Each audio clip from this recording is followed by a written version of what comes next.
जी बिस्मिल्लाहिर्रहमानिर्रहीम। हम अपना नेक्स्ट टॉपिक स्टार्ट करते हैं। आपने एंट्रोपी के बारे में पढ़ा। अब हम एंट्रोपी को एनर्जी के साथ अगर लिंक अप करें तो उसके लिए फिर हमें क्या करना पड़ता है। उसके लिए फिर हमारे पास ये एक रिलेशनशिप बनता है गिब्स फ्री एनर्जी का। ये एक नई टर्म है जो आप आज पढ़ने जा रहे हैं। जो आपने पहले डेल्टा एच के बारे में पढ़ा, उसके बाद आपने डेल्टा एस के बारे में पढ़ा, चेंज इन एंट्रोपी। फिर उसके बाद अब आप पढ़ रहे हैं डेल्टा जी के बारे में। ठीक है। इनका आपस में जो रिलेशन बनता है वो हम इसको delta G is equal to delta H minus T delta S, इस तरीके से। अब हम इसकी डिटेल पढ़ेंगे कि ये क्या चीज होती है और किस तरीके से इसका कंसेप्ट है। How do we weigh the relative contribution of enthalpy change and entropy change to the overall spontaneity of a process। कि एक प्रोसेस खुद ब खुद हो रहा है, हो सकता है या नहीं हो सकता, ये अगर हमने देखना हो तो फिर हम उसके लिए क्या करें। मतलब हमें ऐसा ऐसा कोई हमारे पास इक्वेशन, ऐसी कोई डाटा आ जाए जिससे हमें देखे तो हमें पता चल जाए कि ये रिएक्शन खुद ब खुद होगा या नहीं होगा। To take both factors into account we when deciding the spontaneity of a chemical reaction. जब हमें स्पॉन्टेनिटी चेक करनी हो और other process we define a quantity called Gibbs free energy change delta G. यानी कि ये भी एनर्जी चेंज है, फ्री एनर्जी चेंज है, which is related to delta H and delta S by the equation. इसमें डेल्टा जी क्या है? Free energy change, heat of a reaction, temperature in kelvin T, और डेल्टा एस जो है वो entropy change. ये इसकी इक्वेशन है। The value of the free energy change delta G determines whether a chemical और physical process will occur spontaneously. आपने randomness का भी देखा कि रैंडमनेस के केस में भी दो चीजें थी कि एक, रैंडमनेस अगर बढ़ती है तो वो पॉजिटिव है, रैंडमनेस कम होती है तो वो नेगेटिव है। लेकिन आपने देखा कि डेल्टा एच अगर माइनस में है तो हम उसको क्या कहते थे कि ये स्पॉन्टेनियस है। यानी कि डेल्टा एच माइनस में होना कि भाई कम इंटरनल, पहले इंटरनल एनर्जी ज्यादा थी, बाद में इंटरनल एनर्जी कम हो गई, तो ये एक स्पॉन्टेनियस प्रोसेस हमने कहा। लेकिन अगर पॉजिटिव होगा तो वो फेवरेबल नहीं होगा, बल्कि वो नॉन फेवरेबल है कि जिसमें एनर्जी हमें देनी पड़े सिस्टम को। इसी तरीके से अगर delta G has a negative value, free energy is release and the process is spontaneous. ठीक है।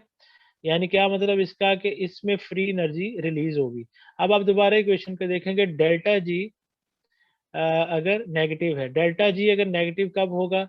जब ये चीज छोटा फैक्टर होगा और ये चीज बड़ा फैक्टर होगा। ऐसे ही है, तभी है ना। अगर दो चीजें है ना, एक ये है एक ये है, ये अगर 10 है और ये 20 है, तो 10 माइनस 20 माइनस 10, तो ओवरऑल इसका जवाब माइनस में कब आएगा? जब टी डेल्टा एस फैक्टर बड़ा होगा। ठीक है।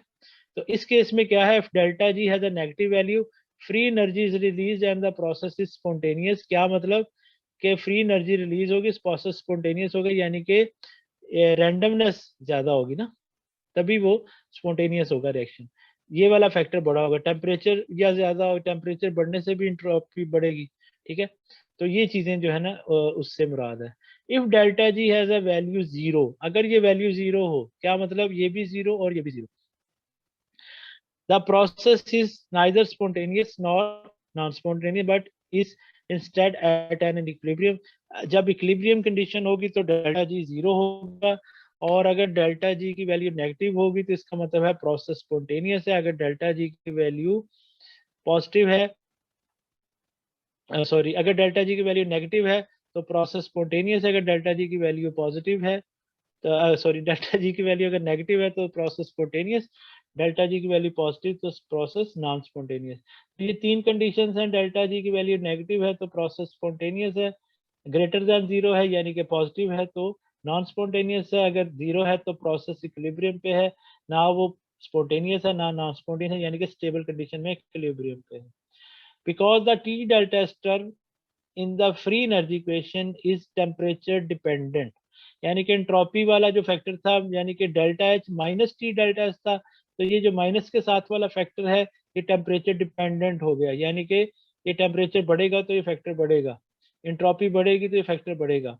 Terms in the free energy equation is temperature dependent, we deduce that some processes might be either spontaneous और non spontaneous depending on the temperature. तो बहुत से टेम्परेचर डिपेंडेंट भी होते हैं, यानी कि ये आप पहले भी पढ़ चुके हैं कि अगर टेम्परेचर देना पड़े तो वो भी हो सकता है, रैंडमनेस की तरफ जाता है। टेम्परेचर अगर रिलीज करता है तो वो तो होता ही फेवरेबल है। एट लो टेम्परेचर अगर ये फैक्टर में ये टी छोटा हो जाए, for instance an unfavourable positive delta H term might be larger. अगर ये फैक्टर टेम्परेचर कम हो जाए तो delta H minus T delta था, तो डेल्टा एच का फैक्टर बड़ा हो जाएगा। ठीक है, delta H term might be larger than a favourable positive T delta H term, but at high temperature T delta term might be larger. तो high temperature पे फैक्टर बढ़ जाएगा, लो टेम्परेचर पे फैक्टर छोटा हो जाएगा। इसलिए टेम्परेचर के साथ भी फर्क पड़ता है। अगर हम गिब्स फ्री एनर्जी के पॉइंट ऑफ व्यू से सोचें या ये सोचें कि स्पॉन्टेनियस रिएक्शन है या नॉन स्पॉन्टेनियस है। Thus an endothermic process that is non-spontaneous, endothermic कौन सा, जिसमें हमें हीट देनी पड़ती है, at low temperature can become spontaneous at high temperature. ये एक बहुत बड़ा पॉइंट है जो आप गौर कीजिए कि ये अगर ऐसे चीज हो, फॉर एग्जाम्पल आपके पास डेल्टा जी जो है वो क्या है, यानी कि ये हमारे पास डेल्टा एच ज्यादा था और ये फैक्टर छोटा था, तो इस सीरीज में डेल्टा जी पॉजिटिव था। डेल्टा जी पॉजिटिव का मतलब है ये नॉन स्पॉन्टेनियस था। ठीक है, यानी कि एक रिएक्शन है वो नॉन स्पॉन्टेनियस है। लेकिन आपने क्या किया, इस फैक्टर को बढ़ाना शुरू कर दिया, आपने टेम्परेचर बढ़ाना शुरू कर दिया, ये फैक्टर बढ़ गया, ये फैक्टर छोटा हो गया, तो डेल्टा जी जो है वो माइनस में चला गया। यानी कि ऐसे रिएक्शन जो नॉन स्पॉन्टेनियस हो, सम टाइम टेम्परेचर बढ़ाने से वो स्पॉन्टेनियस भी हो जाते हैं। यानी कि पहले डेल्टा जी पॉजिटिव था, नॉन स्पॉन्टेनियस था। ठीक है, डेल्टा जी पॉजिटिव कब होगा, जब ये फैक्टर बड़ा होगा, ये फैक्टर छोटा होगा। यानी कि लो टेम्परेचर पे एक रिएक्शन था, लेकिन उसके बाद आपने टेम्परेचर बढ़ाया तो वो स्पॉन्टेनियस हो गया। ये आखिरी जुमले का मतलब है, और ये बहुत इंपॉर्टेंट पॉइंट है कि इस तरह भी हो जाता है। दस in fact is exactly what happened in the ice water transition। Water और आइस की ट्रांजिशन में क्या हुआ कि टेम्परेचर पहले जीरो से नीचे था। मेल्टिंग ऑफ आइस क्या था, नॉन स्पॉन्टेनियस प्रोसेस था, यानी कि वो नॉन स्पॉन्टेनियस था because the unfavourable delta S term outweigh the favourable T delta S term. और इसी तरीके से at a temperature above zero, zero से जब हम ऊपर जाते हैं, however the melting of ice is spontaneous because the favourable T delta is unfavourable. तो ये समटाइम ये जो फैक्टर है ये वाला, इसके ऊपर नीचे होने से अगर टेम्परेचर कम हो तो ये क्या होगा, नॉन स्पॉन्टेनियस होगा, टेम्परेचर बढ़ेगा तो ये समटाइम स्पॉन्टेनियस हो जाएगा। और at exactly zero the term are balanced. इसी तरीके से इसको अगर हम ले जाए कैलकुलेशन में, यानी कि पहले आपको ये तो पता है कि मेल्टिंग ऑफ आइस के लिए आपको पता है 22 किलो जूल की एनर्जी जो हमें देनी पड़ती है। अब हम इसको कैलकुलेशन में लेके जा रहे हैं, इस इक्वेशन के अंदर इसकी वैल्यूज को पुट करना है। डेल्टा जी नॉट, अब ये अगेन क्या है, डेल्टा जी नॉट का मतलब कि गिव्स free energy at standard condition. ये एंथैल्पी चेंज या हीट ऑफ रिएक्शन है standard condition, entropy at standard condition. अच्छा, उसमें -10 डिग्री सेंटीग्रेड पे क्या होगा डेल्टा जी, यानी कि ये यहाँ पर था 6.01 माइनस ये टेम्परेचर था, और ये डेल्टा एस हमने कैलकुलेट किया, और ये हमारे पास आया प्लस में नॉन स्पॉन्टेनियस, यानी कि डेल्टा जी की वैल्यू प्लस में थी, नॉन स्पॉन्टेनियस थी। ठीक है, फिर जीरो, फिर हमने टेम्परेचर बढ़ाना शुरू कर दिया, 10 डिग्री सेंटीग्रेड पे जाके ये वैल्यू माइनस में चलेगी, यानी कि स्पॉन्टेनियस होगी। तो एक ही चीज जो है वो आपने ये देखिए, माइनस से ये प्लस में चलेगी और नॉन स्पॉन्टेनियस से स्पॉन्टेनियस, तीनों स्टेज इसमें आपको इजीली नजर आ रही है। इस तरह से an example of a chemical reaction in which temperature controls spontaneity is that of carbon with water to yield carbon monoxide and hydrogen. ये एक रिएक्शन है, इसमें कार्बन सॉलिड फॉर्म में है और गैसियस फॉर्म में, वेपर फॉर्म में water है। इन दोनों के रिएक्शन से कार्बन मोनोऑक्साइड और हाइड्रोजन मिली। ये मैंने आपको पहले भी बताया था कि ये सिन गैस का भी कॉम्बिनेशन यही होता है, कार्बन मोनोऑक्साइड और वाटर। इस केस में क्या हुआ, डेल्टा एच हमें पॉजिटिव मिला, पॉजिटिव का मतलब है कि अनफेवरेबल था, डेल्टा एच जो है वो फेवरेबल, लेकिन डेल्टा जी ये ओवरऑल क्या बना वो फिर हम इसमें देखते हैं। Direction has an unfavourable delta H. Unfavourable delta H का मतलब हीट हमें देनी पड़ रही है, फेवरेबल डेल्टा एच होता है माइनस, जिसमें हीट रिलीज होती है। ठीक है, तो हीट रिलीज होने का मतलब है कि उसकी इंटरनल एनर्जी कम होगी, तो ये फेवरेबल होता है हीट ऑफ रिएक्शन। और अगर ये पॉजिटिव में हो तो इसको हम कहते हैं अनफेवरेबल। इस तरह से डेल्टा एच पॉजिटिव में हो, एंट्रोपी बढ़ रही है, इसका मतलब फेवरेबल है। The reaction has unfavourable delta H, इस रिएक्शन में अनफेवरेबल डेल्टा एच है positive but a favourable T delta H, ठीक है, जो दूसरा फैक्टर था। Because randomness increased when a solid and 1 mole of a gas are converted into 2 mole of a gas, 1 mole gas का 2 मोल में convert हुआ तो ये randomness भी increase हुई। No reaction occur if carbon and water are mixed at room temperature, अगर ये हम रूम टेम्परेचर पे इन दोनों को मिक्स करें तो रिएक्शन नहीं होगा, because the unfavourable delta H, ये वाला term outweigh the favourable T delta, यानी कि ये जो है ये अनफेवरेबल था तो दूसरी टर्म जो है वो उसमें अगर टेम्परेचर नहीं बढ़ाएंगे तो दूसरी टर्म नहीं बढ़ेगी, ठीक है, टी डेल्टा एच छोटा ही रहेगा टेम्परेचर लो टेम्परेचर पे एट अप्रोक्सीमेटली 705 डिग्री पे। अच्छा हम ये चीज भी फिर निकालते हैं, कैसे निकालते हैं कि 705 डिग्री सेंटीग्रेड पे ये काम हुआ, however the reaction become spontaneous because the favourable T delta S term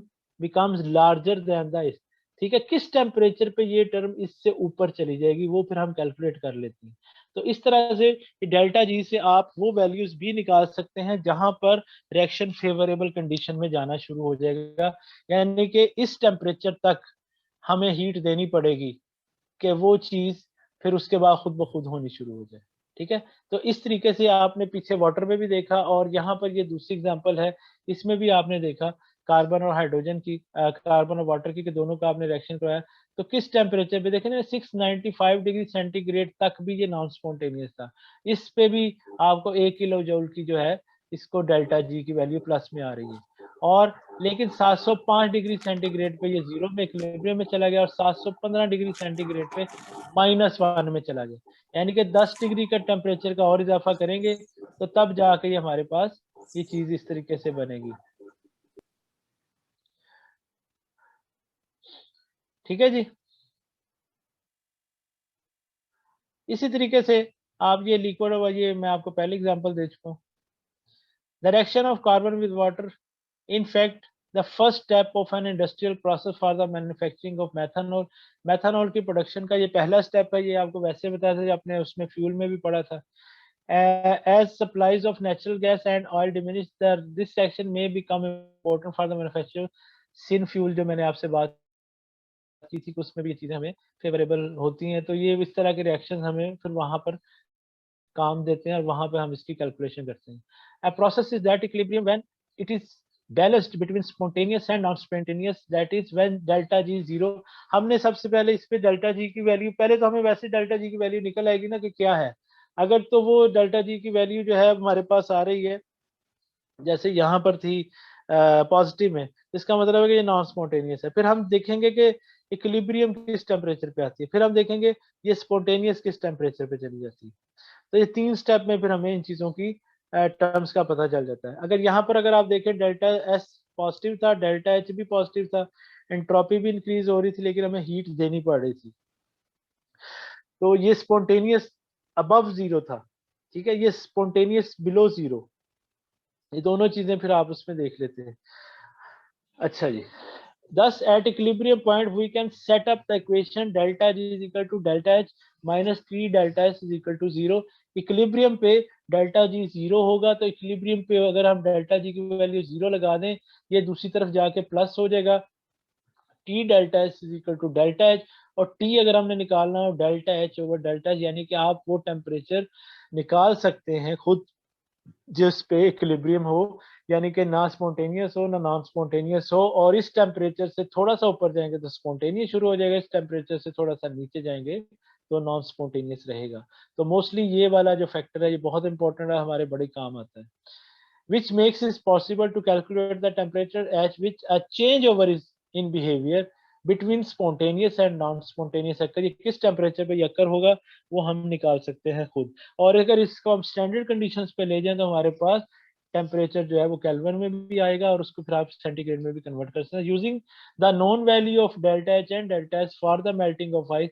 अब आज मेल्टिंग ऑफ आइस की अगर हम एग्जांपल लें तो हमें पता है कि वो डेल्टा एच जो था 6.01 किलो जूल था और एंट्रोपी जो थी 0.0220 किलो जूल पर केल्विन थी, और ये आप 273 के या 0 डिग्री, देखिए अगर आप उस तरह से भी कान उधर से पकड़ लें, तब भी आपका 0 डिग्री सेंटीग्रेड ही वो वाला टेम्परेचर निकलेगा जिस पे उसकी इक्विलिब्रियम है, यानी कि इससे नीचे जो है वो नॉन स्पॉन्टेनियस है, इससे ऊपर जो है वो स्पॉन्टेनियस है।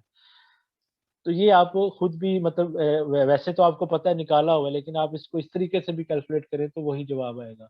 इसी तरीके से temperature at which the reaction of carbon का भी अगर आप निकालें टेम्परेचर, तो यहाँ पर भी आप निकालें तो 978 केल्विन निकलेगा, जो कार्बन और वाटर का रिएक्शन आपने देखा जिसके नतीजे में कार्बन मोनोऑक्साइड और हाइड्रोजन निकलती है। तो ये एक इसका एंट्रोपी से रिलेटेड ही टॉपिक